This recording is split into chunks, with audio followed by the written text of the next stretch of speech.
So today I'm going to talk about the metrics that have been used in measuring fairness in ranking. So in most of the information access system, like information retrieval and recommender system, we have usually get the results in a ranked list form. And these results, we assume that these items are ordered based on their relevance. And and it is good because we want to see the most relevant items at the top position. But so by now we already know that this ranking can be biased. So for this talk, I have prepared an example. Like suppose I search for pets, and this is the rank list I have uh, got with some images of pets like cats, dogs, rabbits, and this is ordered from left to right. Now I want to measure fairness in this ranking where my protected group will be dogs and every other animals other than dogs will be my non-protected groups. Um, Now, the good news is I have found several resources that can help me satisfy this need, where they proposed different fair ranking metrics. But there still remains a problem. The problem is there are several metrics to measure unfairness. So which one to choose? And so far, there is no comparative analysis showing the differences or similarities among these metrics. So it is difficult for me to find suitable metrics that will satisfy my task in my mind. So the focus of today's talk will be describing and comparing these fair ranking metrics. And in one of my ongoing projects with my teammate and my supervisor, I have been working with these metrics.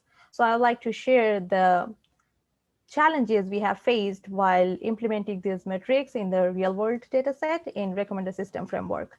And also I'd like to share the result of sensitivity analysis, which we conducted to see how these metrics behave with the different design choices. The fairness position while describing this metrics will be provider fairness. That means the ranking should be fair towards item producer or provider. And group fairness, the ranking model should generate equal outcome for every group. So let's walk through the metrics, but it is not possible to go through all the things, every details of these metrics or the computational steps. Rather, I have considered some key factors that will help us better understand the differences or similarities of these metrics. So the first one is fairness goal. What does it mean to be fair for these metrics? And group membership, are they considering binary or non-binary group association?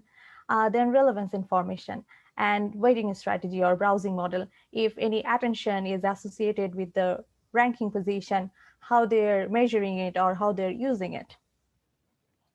Now let's start with something simpler, like I don't want to use any relevance information, I don't want to consider any browsing model, and I have binary group membership. In that case, I have found two metrics that can help me. The first one is prefix fairness, where which is proposed by Young and Stoyanovich, and there they prioritize the top order fairness, and they may proposed three distance measuring function, which compares the composition of the list in shape of ratio and the proportion of protected groups with the entire list. And to prioritize the parity at the top of the list, this measures average parity over successive prefixes of the ranking. And another metric that also consider prefix in measuring fairness, which is fair. And unlike the prefix fairness metric, instead of considering 10 item window for prefix, they consider every prefix. And for each prefix, the proportion of protected groups should meet a minimum proportion determined by binomial probabilities. Now, if I want to use a browsing model, like I want to add some weight in the ranking position. Uh, in that case, the metric that can help me is attention weighted ranking fairness, which is proposed by Sapiensky. And here, the fairness concept is the expected cumulative exposure should meet a population estimator, which is the true demographic of the entire list.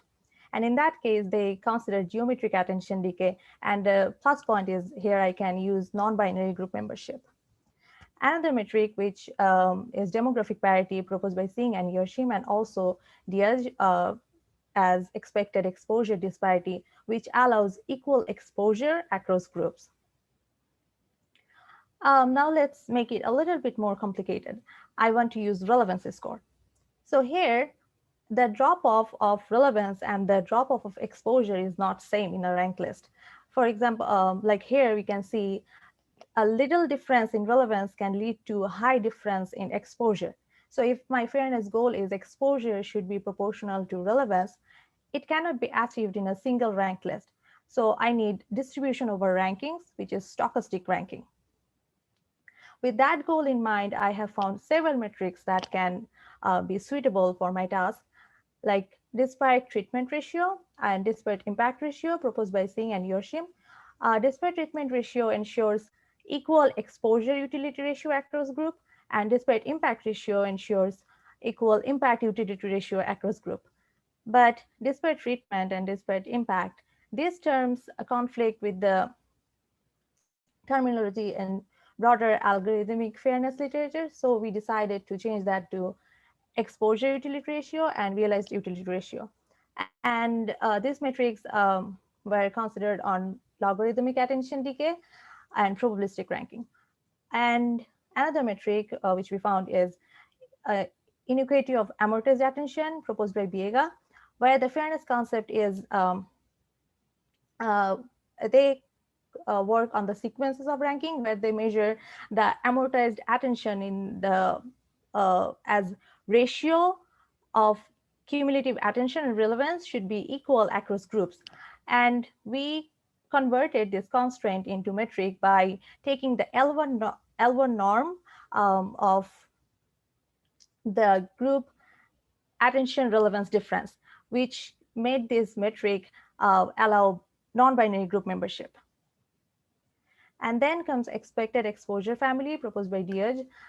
So here, instead of directly comparing relevance and exposure, what they did, they used relevance to measure target exposure. And then they compare the target exposure and the system exposure as expected exposure loss. And from that, we can get expected exposure relevance as exposure relevance distribution. And they used RBP and cascade attention decay. Now, if I want to think a little bit differently, like instead of considering the whole list, I want to look at pairwise. And with that fairness objective, I have found two resources where ranking will satisfy equal pairwise opportunity if an relevant item is ranked before irrelevant or less relevant item regardless of the group information, which lead to two metrics, one interaccuracy and another one is interaccuracy. In interaccuracy, items from two different groups will be ordered based on their true relevance. And in interaccuracy, even if items are from similar group, they should follow, they should be ordered based on their relevancy score. Um, so we have seen in the various exposure-based metrics and attention-weighted rank fairness, they combine position weights and relevance in various ways. And each was presented with a particular position weighting strategy, and they could be applied to any other. And they have parameters to that affect the strength of this weighting strategy. So here I'll go through the browsing models a little bit. The first one is RBP, the user's visiting probability exponentially decreases with position, and it takes patience parameter as input. Geometric browsing model is same as RBP. Here it takes stopping probability as input, and cascade, the user's visiting probability depends on the relevant items users have already seen. And it takes patience parameter and stopping probability as input. And in logarithmic browsing model, the user's visiting probability logarithmically decreases with position. This is the summary of the metrics I have been discussing, and we have classified them into single list metrics and distribution and sequence metrics. Now let's talk about the challenges when we try to implement these metrics on real-world dataset. Missing relevance information was a huge factor while implementing them. And then comes missing group label. So items with unknown group information or ambiguous, it was difficult to decide which group they should belong.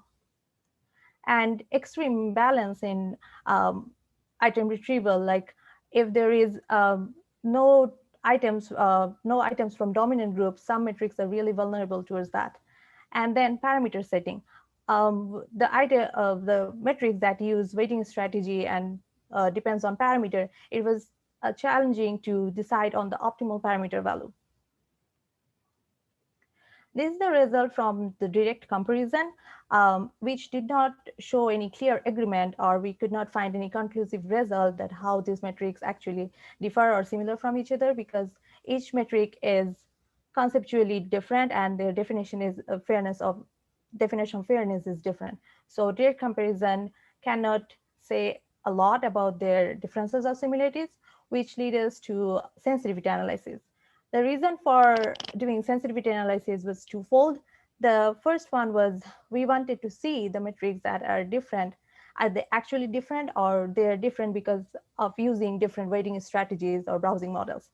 And also we wanted to see how these metrics differ in their sensitivity towards parameter change. So the first one was changing the weighting strategy. In that case, we used that for browsing model. And we saw that the algorithms did not show much differences with the change of weighting strategy, but with the change of parameter, both expected exposure family and AWRF were very unstable towards the change of patient's parameter and stopping probability. And that takes me to the takeaway of this talk. While we are implementing them, some of the metrics were very difficult to implement, and because of missing data, and RU for specifically RU was very sensitive towards the imbalance retrieval of items across group.